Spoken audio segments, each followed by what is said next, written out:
Unámonos a la oración de Jesús. Padre nuestro que estás en el cielo, santificado sea tu nombre. Venga a nosotros tu reino. Hágase tu voluntad en la tierra como en el cielo. Danos hoy nuestro pan de cada día. Perdona nuestras ofensas, como también nosotros perdonamos a los que nos ofenden. No nos dejes caer en la tentación y líbranos del mal. En el nombre del Padre, y del Hijo, y del Espíritu Santo. Amén. Hay un pasaje de los Evangelios que me impacta profundamente. Después de que Jesús había hecho muchos milagros. ¿Aquí nos escuchamos?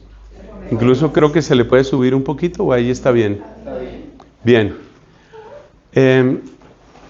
Jesús hacía muchos milagros, y la parte de los milagros siempre nos ha gustado en todas las épocas. Le dicen a uno, hay un padre que tiene dones de sanación, eso se llena. En tal parte están haciendo milagros, eso se llena. Nos encantan los milagros, nos encanta sanarnos. Pero muchas veces nos quedamos solamente ahí y no se llega a esta palabra, que es la palabra central dentro de esta reflexión, la palabra conversión. Jesús se queja de que no llega esa palabra. El pasaje incluso me lo he aprendido de memoria porque como es algo que me impacta tanto, ¿no? Dice Jesús, ay de ti, Corosaín, ay de ti, Betsaida. Son dos poblaciones de Galilea. Galilea queda al norte, en la mitad queda Samaria, abajo queda Judea. Judea, Samaria, Galilea.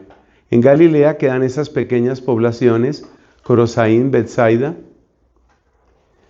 Ay de ti, Corosaín, ay de ti, Betsaida, porque, dice Jesús, si en Tiro y en Sidón se hubieran hecho los milagros que se han hecho en ti, hace tiempo se hubieran convertido haciendo la penitencia de ese tiempo, es decir, con saco y ceniza. Hace tiempo se hubieran convertido. O sea que Jesús lamenta que ha habido milagros, pero no ha habido conversión. ¿Quiénes eran esas ciudades de Tiro y de Sidón? Eran ciudades propias de la cultura fenicia. ¿Y por qué la cultura fenicia la pone como contraste Cristo? Porque los fenicios, que eran grandes comerciantes y que eran grandes navegantes, eran también gente muy adicta a la superstición y a la brujería. Ustedes saben que lamentablemente una tentación que se da mucho en el mundo del comercio es la tentación de la brujería, es decir, ¿cómo me ayudo para poder vender más? ¿Cómo me ayudo para que crezca mi ganancia? A mí me daba mucho pesar, esto entre paréntesis, que una de las ciudades que más amo en esta tierra es Chiquinquirá. Nosotros los dominicos regentamos el santuario de la Virgen María en Chiquinquirá. Nuestro noviciado está en Chiquinquirá. Yo he vivido 3 etapas de mi vida en Chiquinquirá. Yo amo Chiquinquirá. Y siendo la ciudad de la Virgen, sin embargo, uno se da cuenta que hay muchísimo comercio. Y para mí era siempre un espectáculo muy triste ver que en muchos de esos comercios, temprano en la mañana, la gente usando riegos y todo tipo de cosas para ver si podían vender más. Es una tentación, no digo que todo comerciante tenga esa característica. Los fenicios eran comerciantes, eran grandes navegantes, de hecho los mejores navegantes de la antigüedad hasta que llegó el Imperio Romano, pero eran los mejores navegantes. Bueno, estos fenicios practicaban mucho la brujería y 2 de las ciudades más importantes de los fenicios eran la ciudad de Tiro y la ciudad de Sidón. Y mire lo que dice Jesús. Estas 2 ciudades estaban en manos de la brujería. Y dice Jesús, ay de ti, Corosaín, ay de ti, Betsaida, ciudades de Galilea donde él había hecho muchos milagros. Porque si los milagros que se han hecho en ti, o sea, en Tiro y en Sidón, si hubieran, Corosaín y Betsaida, si los milagros que se han hecho en Corosaín y Betsaida se hubieran hecho en las ciudades de la brujería, hasta los de la brujería se hubieran convertido. Esto nos demuestra algo muy importante, y es que en el centro del anhelo de Cristo está la conversión. Él quiere sanarnos.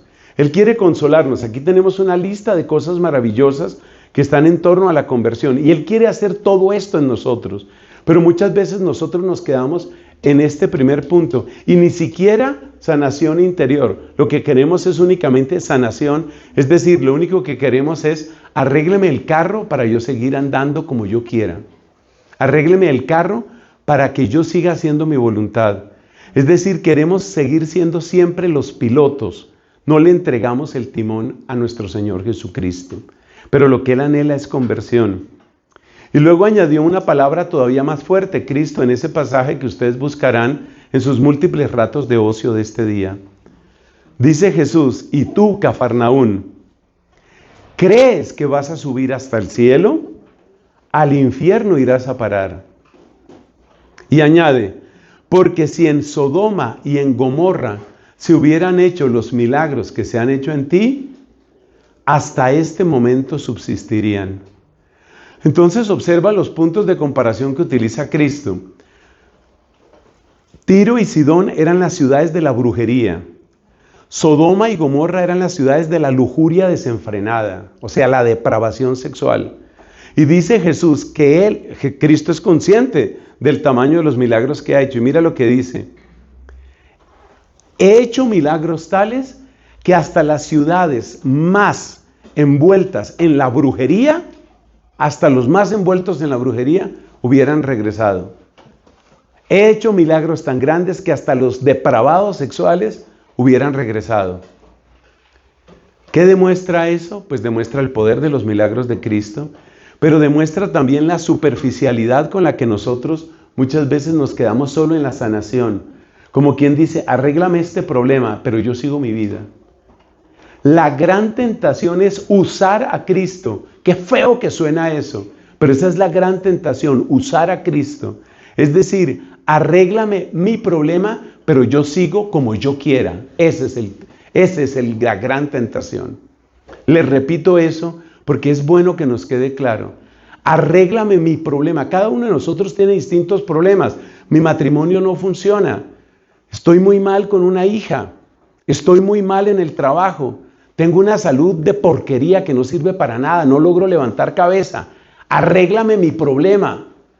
Pero nos quedamos únicamente en esta palabra. Recortamos solamente esta palabra. Y no es que a Cristo le cueste esta palabra.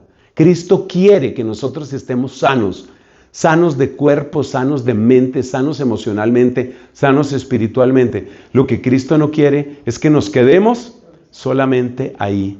Porque Él quiere una cosa más grande. La sanación es parte, pero Cristo quiere una cosa mucho más grande que se llama conversión. Para terminar esta introducción, tengo que añadir otro dato muy importante, porque le va a servir a usted mucho más allá de este retiro. Donde no se está predicando conversión, lo están estafando. Si usted va donde un sacerdote y el sacerdote no predica conversión, no tiene que hablar de eso todo el tiempo, pero tiene que decirlo, y tiene que decirlo claramente. Entonces, si usted, por ejemplo, está en adulterio y el sacerdote le da palmadita en la espalda y le dice, Dios lo entiende, tranquilo hermano, tranquila hermana, el que lo tranquiliza a usted en el pecado es un emisario del demonio. El que lo tranquiliza en el pecado es un estafador. Una cosa es comprender la miseria humana. Porque también el sacerdote o el predicador que no entienda que somos unos miserables y que somos pecadores, tampoco se puede. Pero una cosa es comprender la situación del pecador y otra cosa es tranquilizar al pecador. Si yo fuera usted, escribiría esa frase, así tal cual. Una cosa es comprender al pecador y otra cosa es tranquilizarlo. Son dos cosas distintas. Comprender al pecador todo lo necesitamos. Acuérdese que cada una de las personas que ha tomado este micrófono y todos los que podamos servirles a ustedes en este retiro, todos somos pecadores y todos tenemos historia, todos. Una cosa es comprender al pecador, eso todos lo necesitamos, pero otra cosa es tranquilizar al pecador y tranquilizarlo en su pecado. Obviamente lo que queremos decir es eso, tranquilizar al pecador en su pecado. Hay que comprender a todas las personas porque cada uno de nosotros tiene cargas, tiene heridas, Tienes circunstancias incluso genéticas, orgánicas. A veces, por ejemplo, en el tema de la homosexualidad hay gente que dice, pero ¿y si nació así?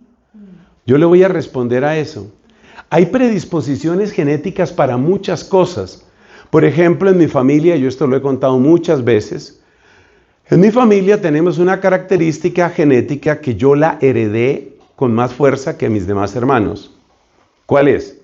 Resulta que nosotros, en mi familia, por el lado paterno, procesamos en general muy mal el alcohol, muy, muy mal. Pero el peor de todos, el que se llevó la palma, el premio, ese soy yo. A mí el alcohol me cae malísimo.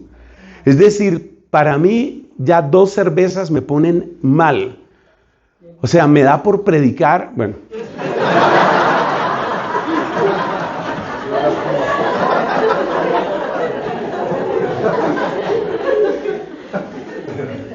No, yo tengo una cosa que un día la ciencia explicará, que es que me cae tan mal que me empieza a producir lo que a la gente le da el otro día de guayabo, de dolor de cabeza, de fastidio, de náuseas. Todo eso me empieza a mí con cualquier cantidad de alcohol, lo cual es una bendición si usted lo mira, porque eso significa que este servidor de ustedes jamás se ha emborrachado. Pero eso no es ningún mérito mío, es una predisposición genética. Pero ¿qué pasa? Que hay gente que tiene la predisposición genética al revés. O sea, hay gente que tiene un hígado de hierro o de acero y pueden tomar y tomar y tomar y a veces se exceden y al otro día cualquier cosa y se reponen y no pasó nada. Entonces pregunta, ¿porque tú tengas una disposición genética para el alcohol, tienes derecho a ser alcohólico? Ese es el punto. Entonces dejemos de estar justificando el pecado, sea pecado sexual, sea pecado el que sea, con ese tipo de cosas. Ustedes saben que una parte de nuestra manera de ser, de lo que solemos llamar temperamento, tiene raíces genéticas. No todo el mundo es simpático, no todo el mundo tiene las mismas capacidades o los mismos gustos para socializar. Hay personas que desde muy pequeñas tienen un temperamento así como introvertido, son como sosegados, están como muy tranquilos ellos solos. Eso puede tener ventajas y eso puede tener desventajas. Muchas veces la persona introvertida se vuelve una persona más reflexiva, más profunda. Cuando ama, ama intensamente, es muy fiel. Pero también puede pasar que la persona introvertida, muy introvertida, se convierte en suspicaz, sospecha de todo el mundo, juzga a todo el mundo, se cree mejor que todo el mundo. Todo temperamento tiene sus ventajas y sus desventajas. Entonces, si yo tengo un temperamento súper introvertido, ¿eso me autoriza a ser suspicaz y juzgar a todo el mundo en mi cabeza? No. Entonces, dejemos de justificarnos en la genética. Aun suponiendo, volviendo al caso de la homosexualidad, aun suponiendo que hubiera una predisposición genética, que todas las investigaciones que han hecho dicen que no, todas las que han hecho, y han hecho centenares de investigaciones buscando lo que se llama el gen gay, aun suponiendo que existiera una cosa así que nunca la han encontrado, eso no justifica nada, absolutamente nada. Entonces, hermanos, vuelvo al punto, el que no te predique conversión te está estafando, y te está estafando, ojalá fuera solo tu dinero. El que no te predica conversión está aprovechándose de lo más precioso que tú tienes. Y las 2 cosas más preciosas que tú tienes se llaman tiempo y eternidad. El que te hace perder tu tiempo en esta tierra. No hay ningún día que tú puedas recuperar. Tomemos un día al azar, por ejemplo. El 18 de febrero de 2022. Dije cualquier cifra que se me ocurrió. Ninguno de nosotros, ninguno de los que está aquí, ninguno puede recuperar el 18 de febrero del 2022. No hay nada que tú puedas hacer para volver a esa fecha. Por eso la persona que te hace perder tiempo, te hace perder algo que jamás podrás recuperar. Si tú pierdes, por ejemplo, 3 millones de pesos, hombre, eso duele. Pero es posible que lo recuperes. Hay mucha gente que ha pasado por quiebras, por situaciones económicas malas, pero después se han recuperado. No pasa lo mismo con el tiempo. Y por eso debes considerar un estafador a todo predicador que no te hable de conversión, pues cuando hay que hablar, te repito, no tiene que ser el único tema. Y por eso tenemos que orar mucho por aquellas personas que lo que hacen es confirmar a la gente en el pecado. Eso es gravísimo. Los que bendicen el pecado, eso es gravísimo. Los que tranquilizan al pecador en su pecado, eso es gravísimo. Tenemos que orar por ellos mientras a la vez trabajamos por nuestra propia conversión. Terminada esa introducción, ahora vamos a ver las señales de la conversión. Yo le pedí a nuestro hermano Alexander que tomara esta foto y que la enviara al grupo que ustedes tienen en WhatsApp. Ustedes ya tienen esta foto, pueden seguir ahí la predicación. Pero además de esa foto, es importante que ustedes también tomen apunte de aquellas frases que van saliendo en la predicación y que usted dice, yo creo que esto es para mí. Estas 8 características, estos 8 elementos que están aquí, de alguna manera son cronológicos. Es decir, que usualmente, el proceso de conversión empieza por aquí, por una sanación interior profunda en la que es clave una palabra que amaba San Ignacio de Loyola, el fundador de los jesuitas. Esa frase es consolación. La sanación empieza por ahí. La conversión, empieza por ahí. Por una experiencia profunda de sanación. Quiero decirles una cosa. Esta claridad que hoy tenemos sobre este punto no siempre ha estado en la iglesia. Como lo dice el Papa Benedicto, yo trato de apoyarme en gente muy seria y yo creo que los mejores pensadores que Dios le ha regalado a la iglesia en los últimos tiempos, Benedicto. Y Benedicto tiene una frase como tantas de él, así súper brillante. Él dice, el cristianismo es más que un código de comportamiento moral. Y muchas veces se miró la conversión únicamente como un cambio en el comportamiento moral. Fíjate que la parte moral sí existe. Aquí la ponemos de número 5, la llamamos rectificación moral. Claro, la conversión incluye, por supuesto que incluye el hecho de que tú tienes que mejorar tus costumbres y tú tienes que buscar la virtud y salir del vicio. Pero hubo una época incluso anterior a mí, hagan cuentas, hubo una época en la que se enfatizaba tanto ese aspecto moral que parecía que la conversión simplemente consistía en eso. Y hubo un tiempo también, y esto no es para que nos sintamos orgullosos sino avergonzados de la iglesia, errores que se cometieron en la Santa Iglesia Católica, en que se enfatizaba tanto el aspecto del infierno y del cielo, que parecía que la conversión fuera simplemente asustar a la gente para que no se fuera al infierno, o enamorar a la gente para que se fuera al cielo. Hermanos míos, eso es muy pobre. Eso es cierto, es decir, si uno vive en pecado mortal, uno va para el infierno, no lo vamos a negar. Pero es que se ponía ese énfasis olvidando la manera como Cristo obra en el Evangelio. Y la manera como Cristo obra en el Evangelio es empezando por aquí. Hubo un sacerdote al que mucha gente tiene por santo, que se llamaba Emiliano Tardif. El padre Emiliano Tardif, fallecido hace ya unos más de 20 años, creo que como casi unos 30 años. Muchas gracias por indicarme. El padre Emiliano Tardif era un hombre impresionante en los milagros. O sea, yo lo vi porque yo tuve oportunidad de concelebrar la Santa Misa con él una semana antes de que muriera. Yo vi con mis ojos las maravillas que Dios hacía a través de él. Y un dicho que tenía el querido padre Emiliano Tardif, canadiense de nacimiento, que trabajó la mayor parte de su labor misionera en República Dominicana y luego por el mundo entero. Una frase que él decía era, yo creo que la metodología de Jesús sigue válida. Qué expresión tan linda. La metodología de Jesús sigue válida. Y la metodología de Jesús empieza por aquí, por la sanación, por el alivio, por el consuelo. Observemos lo que ya mencionábamos en otra predicación, el famoso Lucas 4. Cuando Cristo está en la sinagoga de Nazaret y aplica a su propia vida el texto del profeta Isaías, allí donde dice, el Espíritu del Señor está sobre mí, porque me ha ungido. ¿Para qué? Para dar la buena noticia a los pobres, para liberar a los cautivos, para dar la vista a los ciegos, para anunciar el año de gracia del Señor. Para Cristo está claro que por aquí es donde hay que empezar, pero esto no siempre se predicó en la iglesia. Y muchas veces la conversión se hizo como a la fuerza, o se pretendió hacer como a la fuerza, utilizando recursos como la insistencia en el tema del infierno.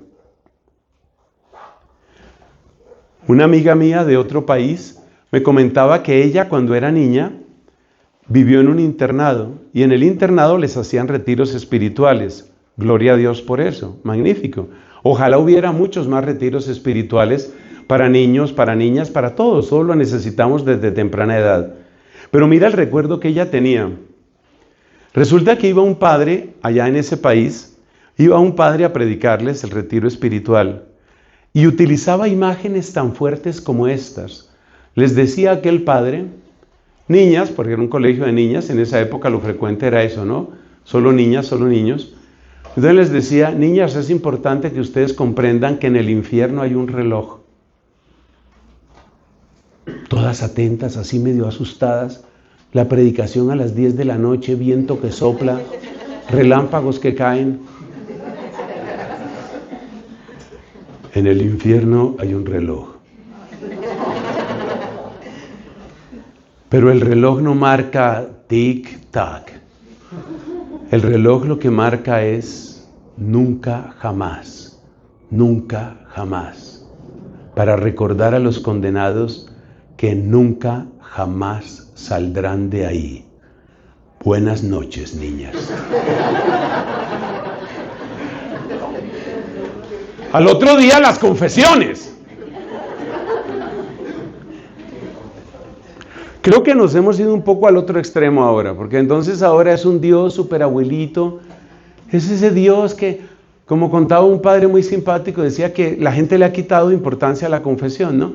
Entonces se van a confesar, padre, me acusó algo terrible, imagínese que yo maté a mi mamá. Ay, mijito, bueno, no lo vuelva a hacer. Hemos trivializado la confesión. Hemos trivializado el pecado. Hay que evitar los dos extremos. No podemos absolutizar la realidad del pecado. Y hay una cosa que también ha insistido el Papa Francisco, y es que no le podemos poner condiciones al amor de Dios. Desde luego que eso se ha enseñado de toda la vida, pero es que a veces hay cosas que hay que subrayarlas. No le podemos poner condiciones al amor de Dios, porque hay muchas personas que sienten, con la vida que yo he llevado, con las cosas que yo he hecho, con lo mal que me he portado, con las veces que he renegado, yo creo que Dios ya se olvidó de mí, o yo creo que Dios no me ama, o yo creo que Dios ama a otros, pero a mí no. Bien nos recuerda el Papa Francisco, bien nos recuerda, al amor de Dios no le pongas condiciones.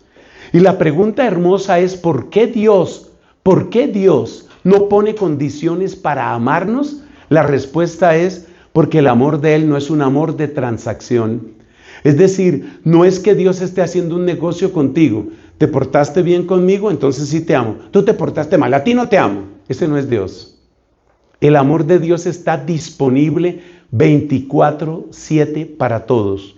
Para todos. Hasta el último aliento de esta vida, el amor de Dios está disponible. Pero también ten en cuenta que hasta el último suspiro, tu libertad también está. Y eso significa que tristemente, por error, por ignorancia, por empecinamiento, por hostigamiento de Satanás, uno puede rechazar el amor de Dios. Y hay gente que lo rechaza. Cuando yo recuerdo esa época de idolatría que tristemente yo tuve, no por culpa de la ciencia, sino por culpa mía, yo pienso, ¿yo cuántas veces rechacé a Dios? Eso también existe. Pero volvamos al punto, por aquí empieza Cristo. Y si tú quieres saber cómo va tu proceso de conversión, este cuadro te va a gustar. He querido tomar responsabilidad, yo nunca firmo los tableros, pero he querido tomar responsabilidad sobre este esquema porque me parece que es importante que sepas de dónde proviene el día de mañana cuando te encuentres con las 28,000 fotos que tienes en ese celular. Por aquí empieza Cristo, por la sanación, por el alivio, por el consuelo, por el bálsamo. Vamos a citar 2 ejemplos de mis favoritos. Uno está en el capítulo 19 de San Lucas, que es el de un pecador que era un recolector de impuestos para el Imperio Romano, un hombre llamado Zaqueo. Y luego tenemos en el capítulo 4 de San Juan el famoso pasaje de Cristo y la samaritana. Mira cómo Cristo llega con esa suavidad, con esa delicadeza. Pero hay una palabra que es más bonita y más precisa que suavidad y delicadeza. Cristo llega a la casa de Zaqueo y Cristo llega al corazón de la samaritana con una palabra que yo admiro, amo y necesito todos los días de mi vida, y se llama mansedumbre. Cristo llega con mansedumbre. Por eso Él nos dijo a todos: aprendan de mí que soy manso y humilde de corazón. La mansedumbre es una virtud espectacular, porque la mansedumbre es la que hace que las aduanas, los prejuicios, las suspicacias vayan bajando. Cristo llega con esa mansedumbre, con esa caridad. Acuérdense que Zaqueo fue aquel, eso fue por allá en Jericó, Zaqueo fue aquel que se encaramó a un árbol porque él era bajito. Eso da esperanza a la gente bajita. Zaqueo se subió al árbol, se trepó, porque él quería ver a Jesús. Y Jesús vio a ese hombre que ya tenía sus años, claramente, llevaba tiempo viviendo de su explotación, porque los publicanos, los cobradores de impuestos, eran los grandes explotadores. Y entonces, Zaqueo, con sus años, allá encaramado, y a Jesús le llamó la atención este hombre encaramado. Pero es que los ojos de Cristo, como dice un salmo que ustedes deben haber oído, tú me sondeas y me conoces. Es que Jesús con esos ojos se da cuenta. Jesús se da cuenta del hambre que hay ahí. Muchas veces esa hambre que nosotros tapamos con 1000 razonamientos y con 1000 justificaciones. Y nosotros nos parecemos a una cantante que cantaba: yo soy rebelde porque el mundo me hizo así. Entonces nosotros siempre tenemos una justificación: yo soy así porque es que el mundo me hizo así, y es que yo... Y todas esas justificaciones son caparazones y disculpas, y estamos así llenos de una cantidad de blindajes. Y lo más increíble de Jesucristo es que Él es capaz de penetrar esos blindajes. El Departamento de Defensa de los Estados Unidos de América ha desarrollado, ellos fueron los primeros, después los han copiado otros como los rusos, desarrollaron un tipo de misiles antibúnker. ¿En qué consiste? Eso es una cosa escalofriante. Pueden penetrar, estos misiles consisten, obviamente, pues es una cápsula que va a gran velocidad. Cuando llega al búnker, donde está metido el terrorista o el que quieren eliminar por allá, bajo tierra, estos aparatos pueden penetrar un total de 3 o 4, no sé cuántos ya, metros de concreto sólido, y no explota todavía el misil. Rompe 4 metros de concreto, y cuando ya ha roto todo eso, ahí sí estalla. Son misiles antibúnker. ¿Por qué digo eso?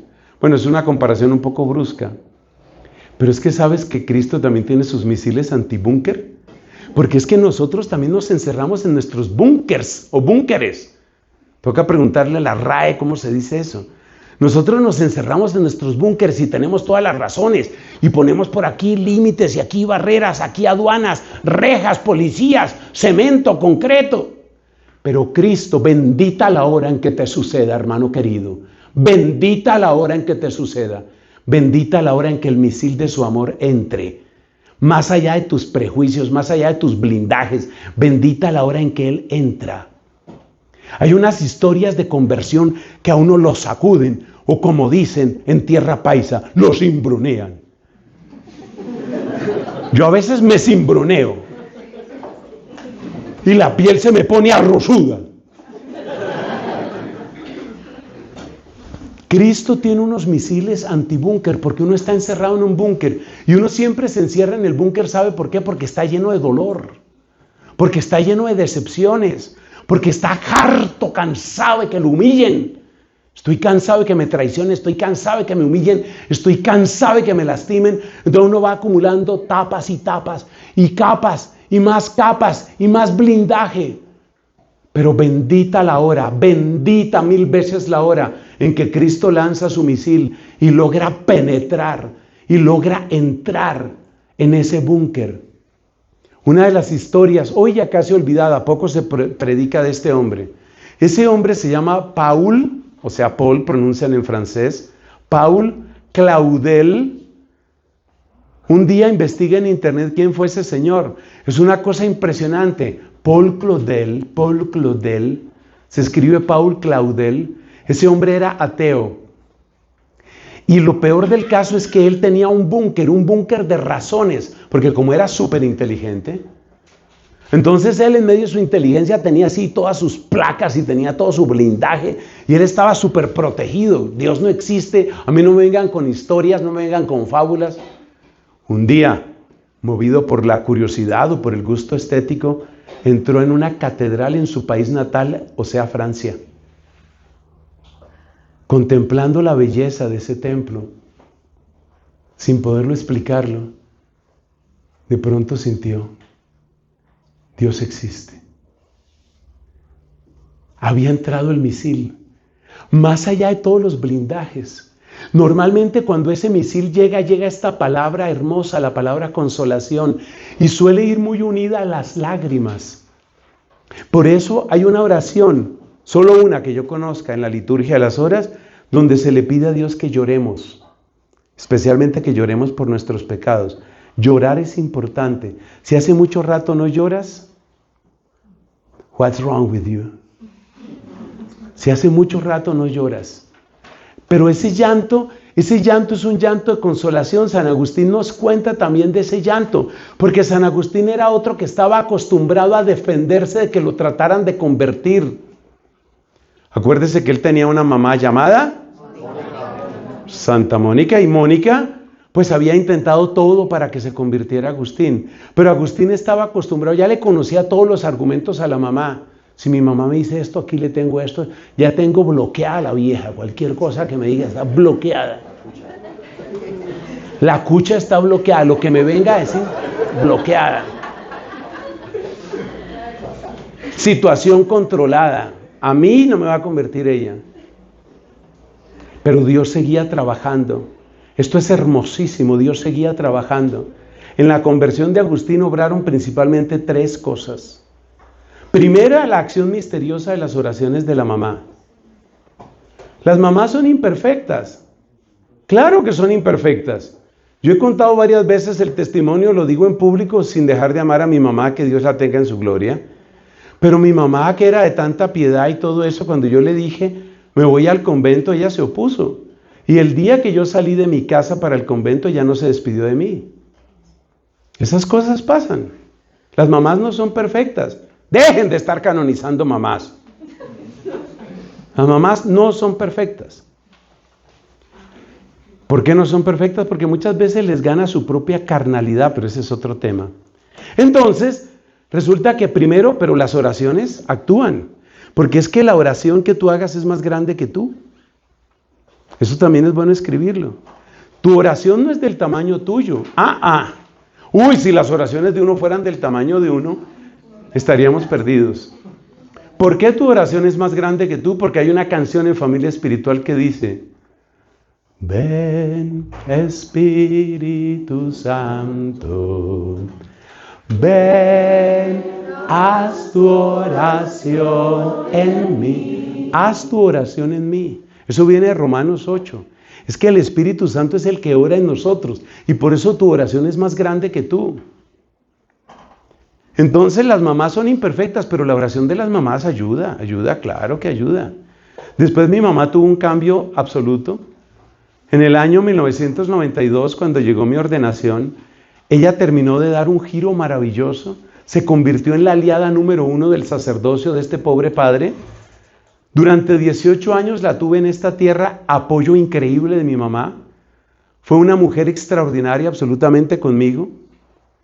Una intercesora poderosa, pero volvamos a esta historia. Entonces en la conversión de Agustín estuvo número 1 las oraciones de la mamá, así la mamá sea imperfecta. Número 2, los desgarramientos interiores, porque es que Agustín era un hombre que amaba la belleza, la verdad, la amistad, pero él se daba cuenta que al mismo tiempo que amaba todas esas cosas maravillosas, Llevaba una vida puerca, especialmente por un problema serio de lujuria, por un problema serio de vanidad y porque se había acostumbrado a mentir cuando le convenía. Entonces parece que el orden de los problemas de él era sobre todo lujuria, vanidad y mentira, más o menos en ese orden.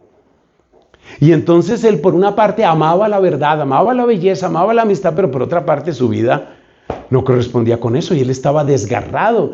Y ese desgarramiento interior le iba abriendo el búnker. Bendita la hora en que se abre tu búnker. Bendita la hora en que te rindes delante de Cristo. Hace poco me hablaba un muchacho que está en un proceso hermoso de conversión y me decía, ya descubrí que tengo que rendirme, que yo no puedo solo, yo no puedo con esto.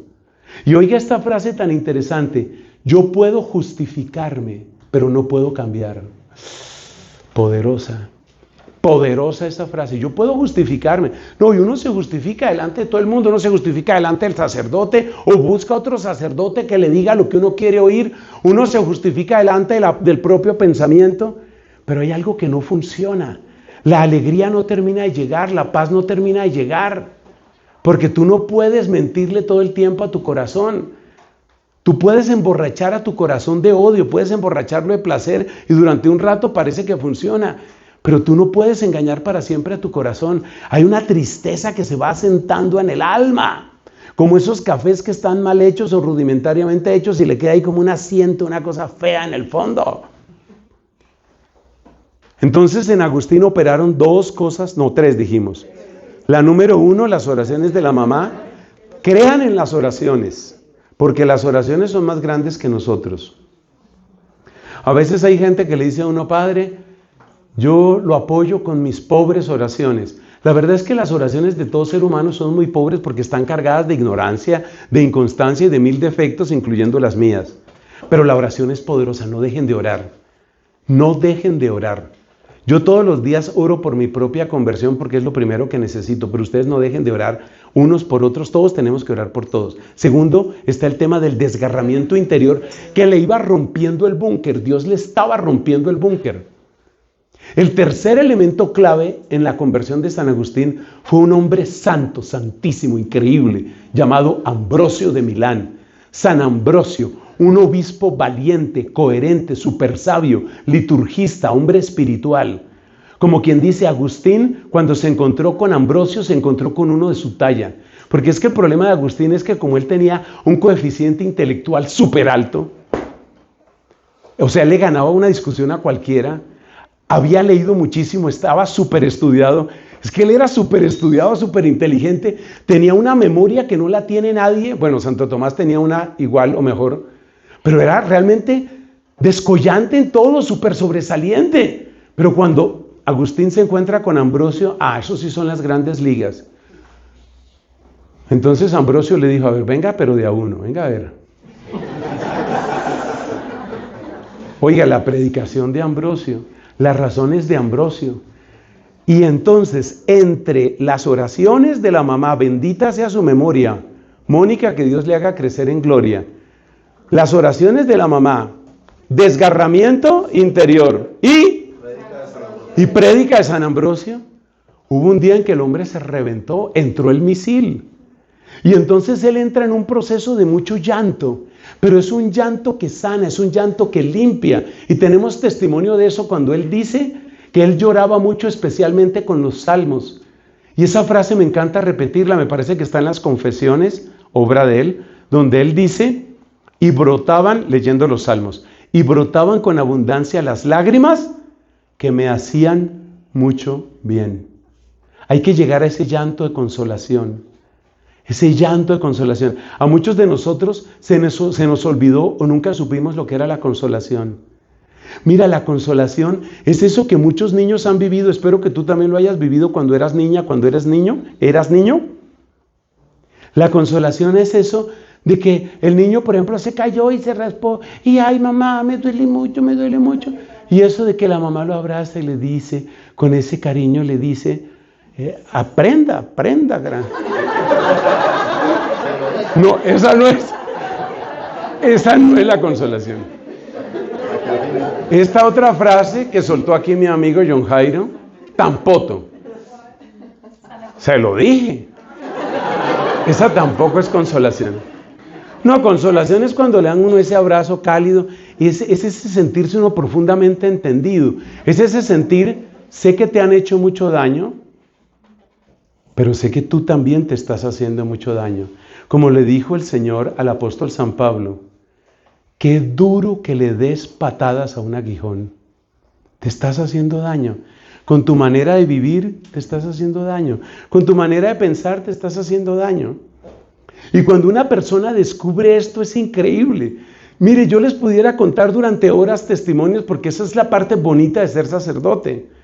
Los testimonios que uno escucha, sobre todo las personas que han estado así bien atrapadas, por ejemplo, en un vicio, y el día que la persona entiende, no, eso no me sirve. Y es como la voz suave, con una suavidad que yo no puedo imitar porque es solo de Dios. Una voz suavecísima, suavísima, una voz suave que dice, mi niño, te estás haciendo daño, ya no más, ya no más. Y uno se siente derrotado y amado. Oiga esas dos, derrotado y amado. Por eso hay una frase que me fascina, que por allá me salió en un retiro y la repito mucho. Si Cristo me vence, yo gano. Escriba eso que le conviene. Eso no está en el tablero. Si Cristo me vence, yo gano. Que venza Él.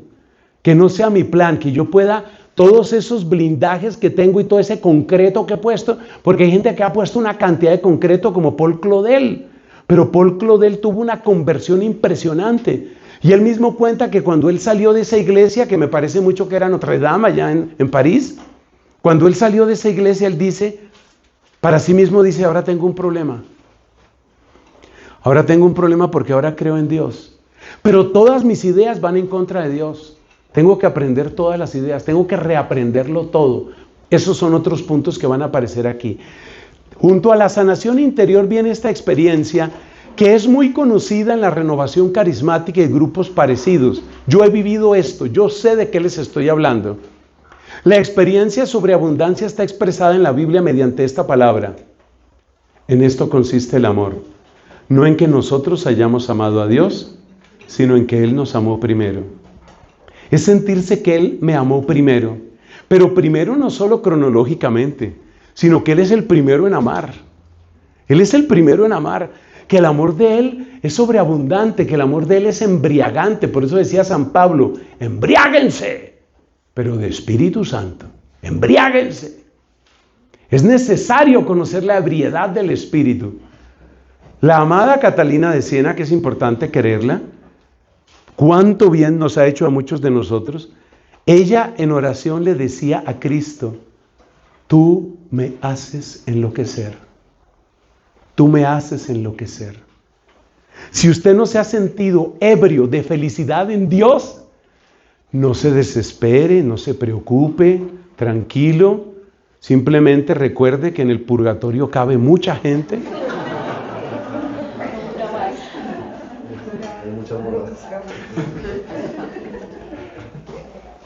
Mire, la ebriedad es necesaria, uno tiene que sentir ebriedad. Eso no es solo, hay gente que cree que convertirse es sentirse así súper culpable, y yo soy muy malo, yo soy como una cucaracha, no, mejor dicho, como una cucaracha sin cabeza. Usted sabe que una cucaracha puede sobrevivir sin cabeza. Hay gente que no lo sabe, pero ahora usted no podrá dormir. Una cucaracha sin cabeza, yo soy una cucaracha sin cabeza, yo soy lo más sucio, soy... Momentico, tampoco tanto. Necesitamos que usted conozca la ebriedad del Espíritu. Y en eso los carismáticos han hecho mucho bien. Hay que orar por todos los movimientos en la iglesia, incluyendo la renovación carismática. Hay gente que tontamente se pone a pelear con los movimientos. No hagan eso. No hagan eso. No pierdan tiempo en eso. Mire, la ebriedad del Espíritu es clave. Yo entiendo eso. Yo he tenido experiencia de don de lenguas. Yo he tenido experiencia de lo que es que no te quepan las palabras, que no te quepa la alegría, que no sepas qué hacer con todo el gozo que tienes. Si no has vivido eso, pídelo. Pídelo porque hace falta. Eso tiene que vivirlo uno. Además hay una cosa, el corazón humano necesita ese tipo de experiencias. Si uno no las tiene, ¿cuál es el problema? Que las va a buscar por otro lado. Y uno las busca en caminos que no son. La mayor parte de los seres humanos buscan ese tipo de ebriedades en placeres del mundo. Los que sean, lo consabido, que droga, que poder, que trago, que sexo, que lo que sea. Buscan ebriedades por ahí. Pero el problema es que el demonio es tan puerco que también sabe dar unas ebriedades que no parecen ebriedades. Entre otras, la ebriedad del poder, la ebriedad de la arrogancia, esa ebriedad de sentirse uno por allá en un rincón de una casa de uno y decir, soy mejor que todos, soy mejor. Y es una ebriedad de pura soberbia, pura soberbia. El victimismo también es otro tipo de ebriedad. Y uno se dice la frase del libro de las Lamentaciones, mirad y ved si hay alguien que haya sufrido como yo, nadie ha sufrido como yo, pobrecito yo. Y es una manera de acariciarse, es una manera de acariciarse. Y por consiguiente es un engaño. En una verdadera conversión hay una o más experiencias de esta sobreabundancia. Sobreabundancia que da como una certeza, que da como un piso. Es como un sentir lo que dice otra canción. Y aunque todos me digan que eso no es verdad, yo lo siento en mi vida, aún más, mucho más. Es un piso profundo, una experiencia de una abundancia, la abundancia del amor. Es como sentir lo que dice otro salmo, si mi padre y mi madre me abandonan, el Señor me recogerá. O lo que dice otro salmo, caerán a tu izquierda 1000, 10,000 a tu derecha, a ti no te alcanzará. Pero es sentir como un regalo, no es sentirlo como un blindaje. Fíjate cuántas veces he repetido en esta predicación la palabra blindaje, porque los blindajes no son de Dios. ¿Cómo que los blindajes no son de Dios? Mírelo a Él. Mírelo a Él en la cruz. Y dígame qué blindaje tiene. ¿Qué blindaje tiene? Los blindajes no son de Dios. Sea blindaje físico, blindaje psicológico, blindaje económico. Eso no es de Dios. Los blindajes no son de Dios. Y volverse uno insensible, eso no es de Dios. Eso se lo inventaron los griegos con palabras como ataraxia. Ataraxia es eso, que nada me afecte, nada me afecte. El budismo es eso, que nada me afecte, yo no voy a sufrir. Te quiero mucho, pero como tú no me quieres, yo no voy a sufrir. Es como una especie de anestesia permanente. Te cambiaste de religión y no te diste cuenta, papá. Te cambiaste de religión, te volviste budista y no supiste a qué horas. Eso no es el cristianismo. El cristiano siente, el cristiano padece y no se hunde. El cristiano padece y alaba. Los blindajes no son de Dios. Y la próxima vez que te sientas tentado, te sientas tentada de un blindaje, vuelve tus ojos a Cristo en la cruz. Si Él hubiera estado blindado, nunca nos hubiera redimido. Uy, esa frase da escalofrío. Si Él hubiera estado blindado, nunca nos hubiera redimido. El blindaje no es de Dios. Pero claro, uno se blinda, ¿por qué? Por miedo, porque está cansado de sufrir. Por eso uno se blinda. Y entonces la solución, ¿qué es? Entonces, ¿usted qué quiere, padre? ¿Que yo sufra y sufra? Como había un padre que estaba predicando sobre la mentira de las sectas que dicen pare de sufrir. Hay una secta que dice pare de sufrir y el padre predicaba y decía, hermanos, esa secta que dice pare de sufrir, eso es mentira. Pero tampoco el cristianismo consiste en sufra sin parar. No es que uno sufra sin parar, no. Uno sufre. Y una vida sin sufrimiento, lo han dicho varios santos, es un día perdido. Un día sin sufrimiento es un día perdido. Claro, uno tiene que sufrir. Es necesario. Es educación para uno, es unión con la cruz de Cristo. Mantiene la soberbia a raya. Ayuda en la pureza. No, el sufrimiento tiene que estar, eso está claro. Pero el gravísimo problema, hermanos queridos, está en que uno, por no sufrir, uno pone sus blindajes. Cristo quiere ser tu blindaje. Tu blindaje es Cristo. De manera que uno sufre, pero uno sufre con Él. Y ese sufrimiento con Él es otra cosa. Por favor, acérquense a ese bendito, grande y santísimo sacerdote capuchino llamado el Padre Pío de Pietrelcina. Ese hombre, sufrir, Padre Pío. Pero es que es sufrir con Cristo y es sufrir cambiando vidas y es sufrir con gozo. La amada señora de Siena, Santa Catalina, yo esta anécdota la he contado varias veces, ella tuvo un tiempo en su vida, ella sufrió muchas calumnias y enfermedades y problemas y ataques y no le creían y la maltrataban, bueno. Y resulta que en cierto momento como que todo paró. La salud, bien, la gente la quería, la respetaba, la escuchaba, la trataban bien. Cuando pasaron 2 semanas o no sé si fue tantos días, ella se fue donde Cristo y le dijo, oiga, ¿qué pasó? ¿Fue que peleamos o qué? ¿Cómo así que usted crucifica? Usted es mi esposo, porque ella se sentía esposa de Cristo. Usted es mi esposo. Usted crucificado y yo sin sufrimiento. Esto así no sirve. Este matrimonio así no sirve. Entonces dijo Cristo, ajá, ¿sí? ¿En serio? A partir de ahí la vida se le complicó a Catalina. Hermanos, uno sufre, pero sufre con esta sobreabundancia de amor. Y por consiguiente hay unas señales de paz, de humildad, de alegría, de misericordia, las señales típicas de todo discernimiento. Escriba las señales típicas de todo discernimiento. Es que hay que dar mucho contenido en esta predicación. Si no alcanzamos, seguimos en otra hora. Entonces, mire, señales típicas de todo discernimiento. Hay paz, hay humildad, hay alegría y hay misericordia.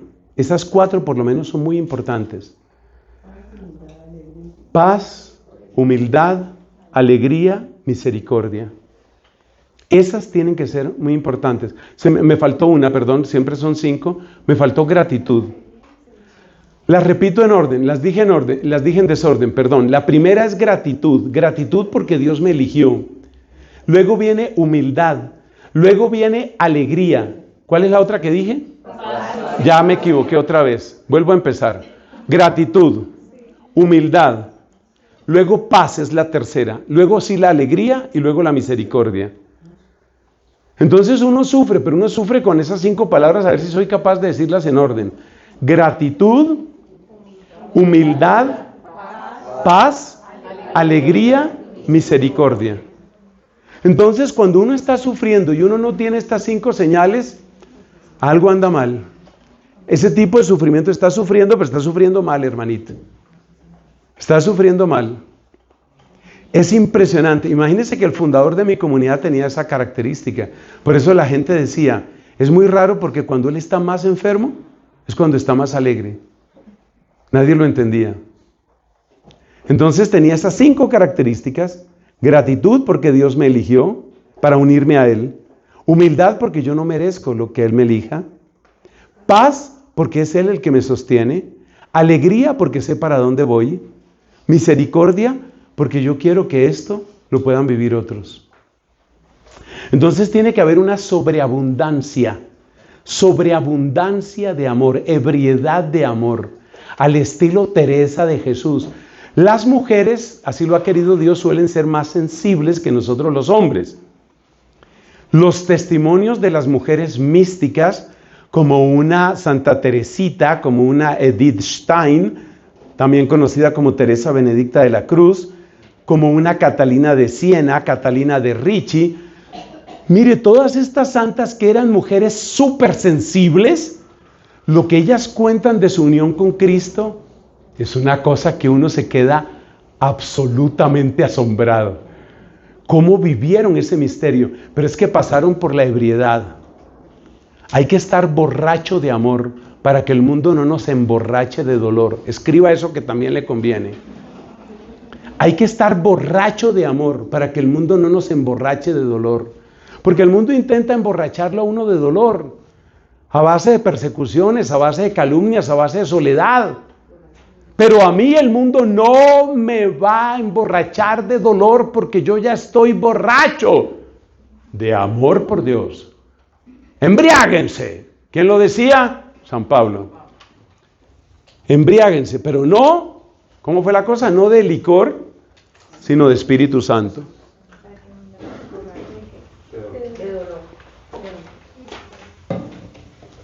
Por ahí empieza la conversión.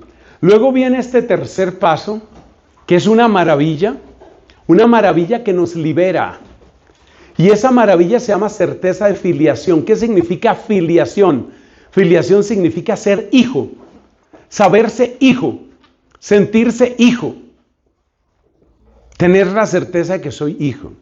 Es más, soy el hijo consentido, soy el hijo amado, saberse hijo.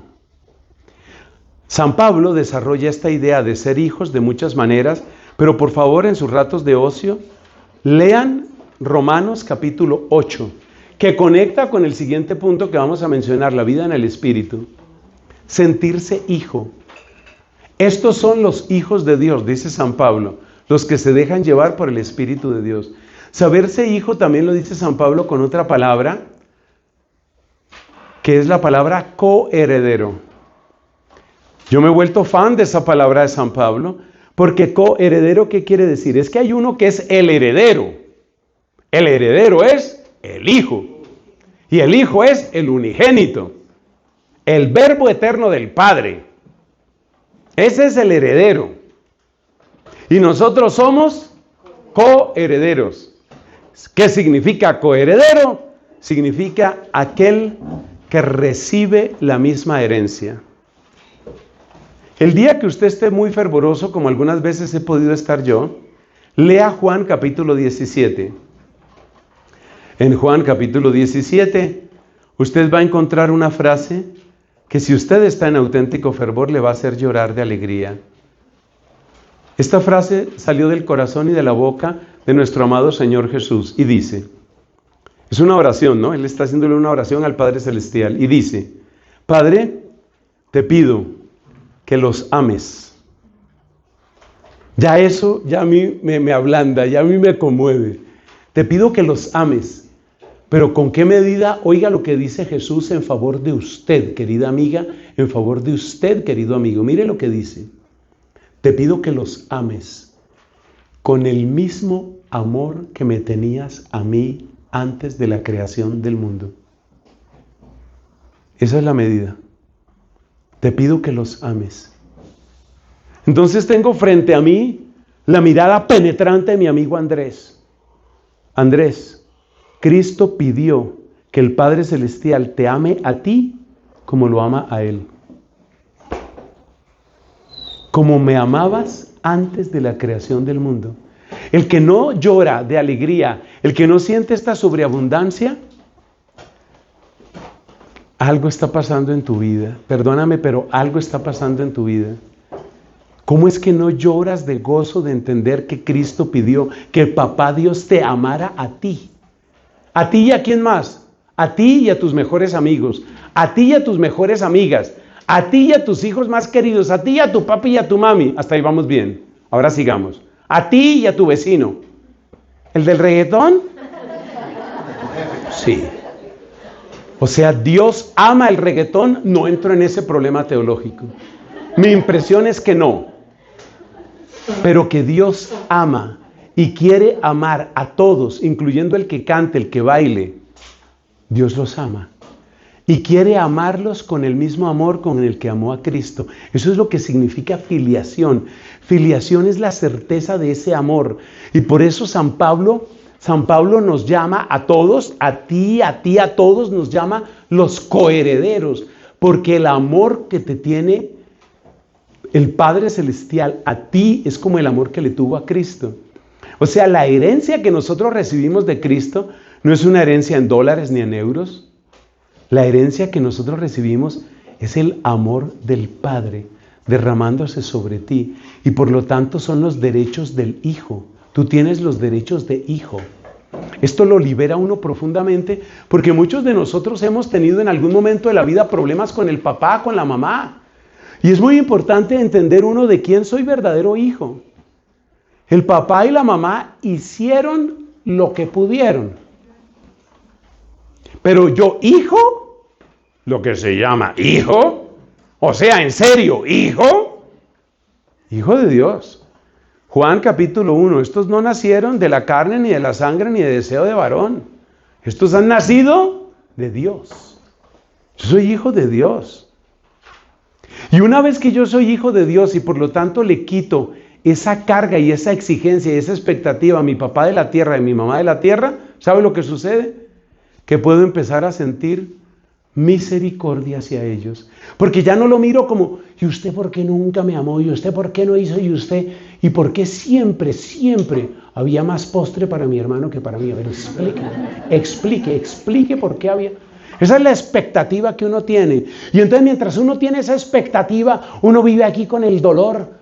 Porque yo me acuerdo, 2/3 partes de la milhoja eran para mi hermano. Solo 1/3 parte para mí. Y el día de mi cumpleaños, mi hermano se comió toda la milhoja. Fue muy duro. Entonces uno tiene esa expectativa así del papá y de la mamá y del esposo y de la esposa y de los hijos. Y con esas expectativas uno no se da cuenta que en el fondo uno es un mendigo. Y uno está esperando, uno está así como, quiérame por favor. ¿Y usted sí me va a querer? Pero usted sí me va a querer, de verdad, en serio sí me va a querer. Y así había una mujer que ya llevaba 5 maridos y ya iba por el 6º. Y contando. Ya iba por el 6º. ¿Usted sí me va a querer? ¿Usted sí me va a querer? Esa es la de uno. Cuando uno empieza a sentir esta coherencia, no coherencia de coherencia, sino la herencia o sea, heredar con Cristo. Cuando usted va sintiendo que usted hereda con Cristo, la cosa cambia. La cosa cambia de una manera increíble. Porque usted mira a las demás personas no como gente que no le amó a usted, sino gente que necesita del amor de Dios. Y entonces a usted se le despierta una misericordia. Eso puede tardar mucho tiempo. En el caso de mi familia, yo tengo el caso de un pariente que solo después de los 80 años de edad logró perdonar al papá. Y el papá llevaba ya como 30, 40 años de muerto.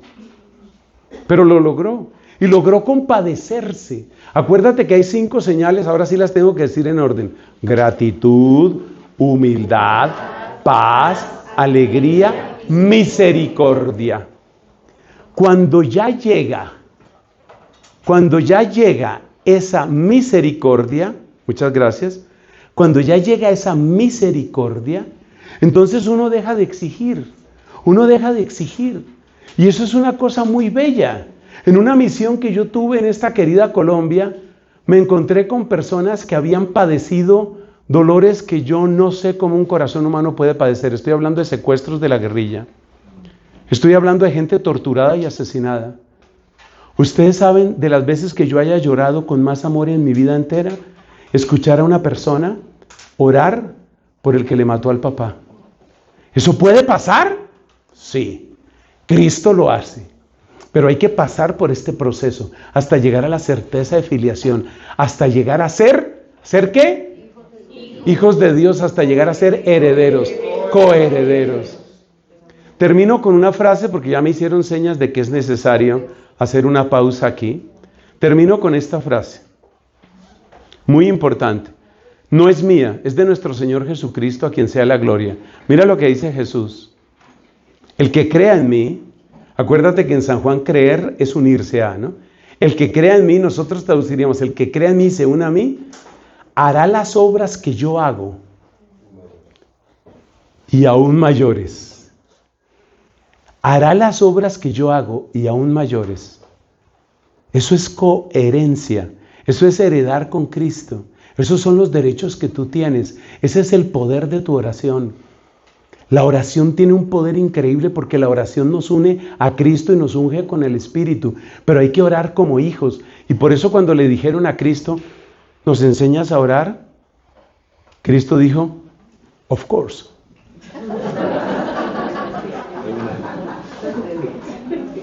Cristo dijo, cuando oren, hagan esto, digan esto. Padre nuestro. Así fue como empezamos esta sesión. Pongámonos de pies, vamos a decir ese Padre nuestro y continuamos después. Solo te voy a pedir una cosa. Ten en tu corazón esta certeza. Más allá de lo que haya pasado en tu vida, que en todas las vidas han pasado cosas, en todas. Pero más allá de lo que haya pasado en tu vida, de lo que te hicieron, de tus problemas laborales, económicos, todo lo que haya sucedido en tu vida, más allá de todo eso, Él te ama, de verdad te ama. Ten esa certeza. Y ten la certeza de que tú eres coheredero. Ten esa certeza. Para poder vivirla, ahora sí ya me aprendí la secuencia bien, es que lo había predicado otra vez y se me había olvidado. Gratitud, humildad, paz, alegría, misericordia.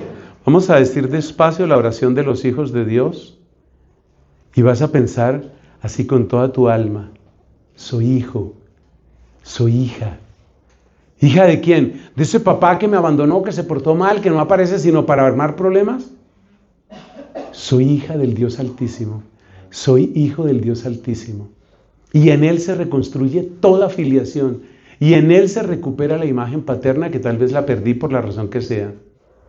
Padre nuestro, que estás en el cielo, santificado sea tu nombre. Venga a nosotros tu reino. Hágase tu voluntad en la tierra como en el cielo. Danos hoy nuestro pan de cada día. Perdona nuestras ofensas, como también nosotros perdonamos a los que nos ofenden. No nos dejes caer en la tentación y líbranos del mal.